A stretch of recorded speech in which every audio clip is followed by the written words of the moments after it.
Hello Rat Bags, it's Jade Plays Games. Welcome to the Rapid Access News. I'm going to be giving you bite-sized news bits in very fast, quick go. It's a slightly new format on the Access show. Going to be more punchier, get to the point a little bit more and give you lots of info. What I found throughout the day, which I find interesting. Covering early access games, big games, indie games, you name it. So let's go. It is Rapid Access show.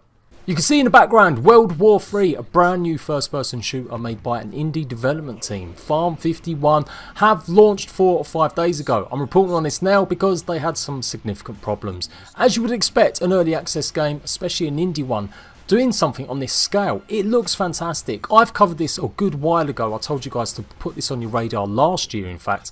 World War III is shaping up to look fantastic if they can just get the connection issues right. They seem to have stabilised things a little bit now. It's available on Steam, no plans for Xbox or PS4 at the moment, but it looks absolutely gorgeous. Returning to more team-based combat, not necessarily the Battle Royale focus, although they have got a similar style last man standing or hunt and destroy sort of mode incoming. So World War III should be on your radar. Maybe go and check the forums, see how reliable it is now after the latest round of hotfixes and patches, and definitely one to watch for the future. I think it's good to have this style game. The graphics look amazing. Call of Duty, take note, this is what you want to get your game looking like. So not just that though, we're going to be talking about Stardew Valley, Battlefield 5 Battle Royale being delayed until next year, and we'll also be taking a look at this game, Vigor, and a tiny little excitement, little squeal about Red Dead Redemption finally coming out tomorrow at midnight. So let's get on with it. Vigor. This game has been around for a few months now on Xbox exclusive, not coming to the PS4, no plans to come to PC. It's made by the same team that made DayZ. Bohemia Interactive are behind the Armour series too. It was a great promising little title. It involves you running around a map, gathering loot and getting back. The idea is avoiding players or going into combat against players. Not a battle royale game, but kind of somewhere in between. You can go ahead and try and kill all the players on the map, or you can just get your loot and get out without firing a single shot.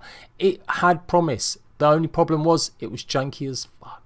The shooting was really not up to standard. They've worked on that considerably, and this update that went live yesterday hopefully fixes and remedies a lot of the problems the game had. So I'm desperate to give this a try. I'll be trying it out tomorrow in a small little mini live stream, seeing what else they've got going on. They've also got duos, which is the first time the game's got it. It's in early access right now with a package you can buy, but it's going to be free to play next year. Stardew Valley is coming to your mobile, but only if you've got iOS. It's not necessarily going to be coming to Android just yet. There's no future plans or anything that's been actually concrete revealed. Hopefully it will come though. It's pretty much available on all the other devices. Of course on consoles, it's on Nintendo Switch, Xbox, PS4 and PC.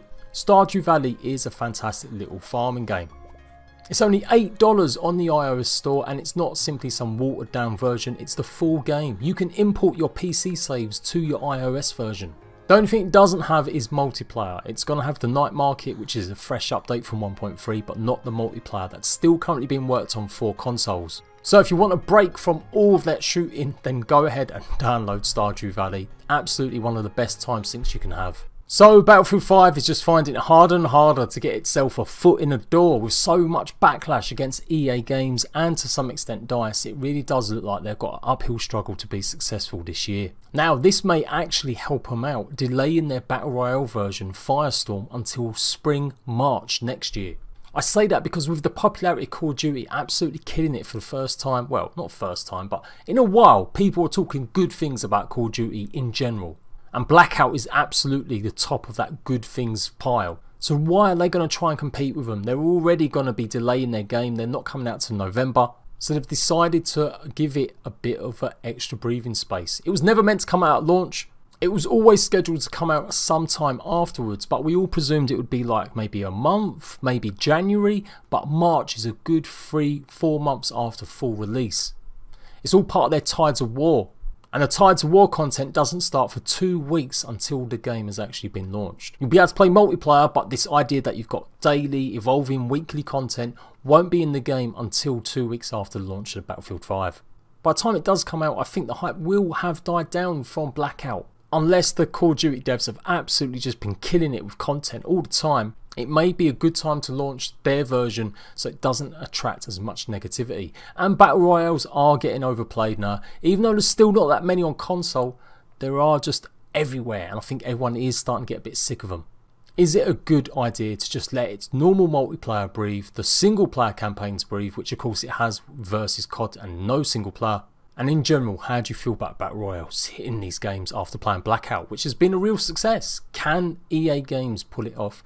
Can DICE pull it off? And finishing off with Red Dead hype, I have not really been covering that much news in the last week or two because it's all just leading up to hype and there's so many channels that are probably doing it bigger, better and faster.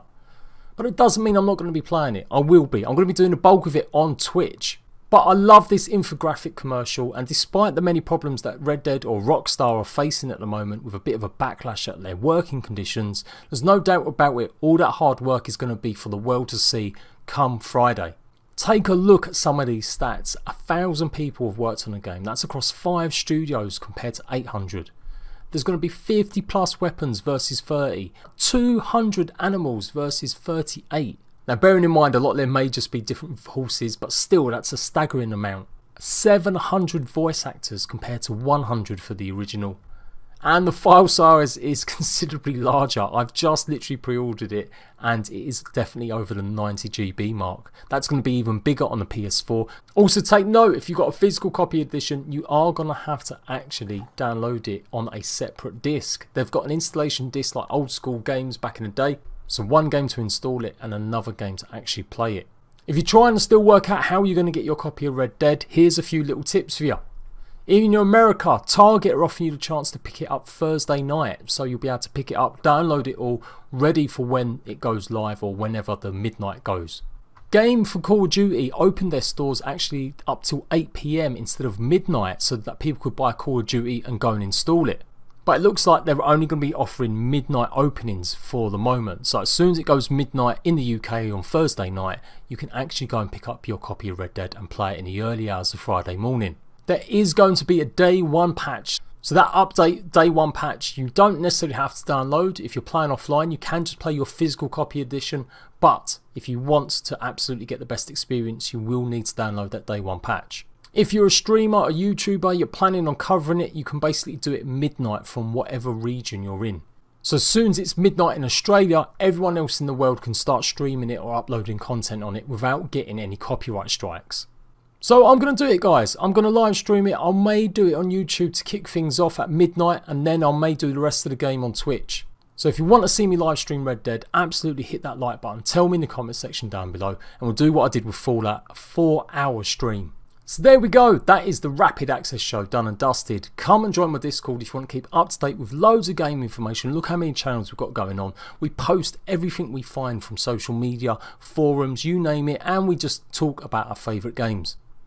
I am Jade Plays Games. Please hit this up with a like and I'll see you for either regular access or rapid access very soon.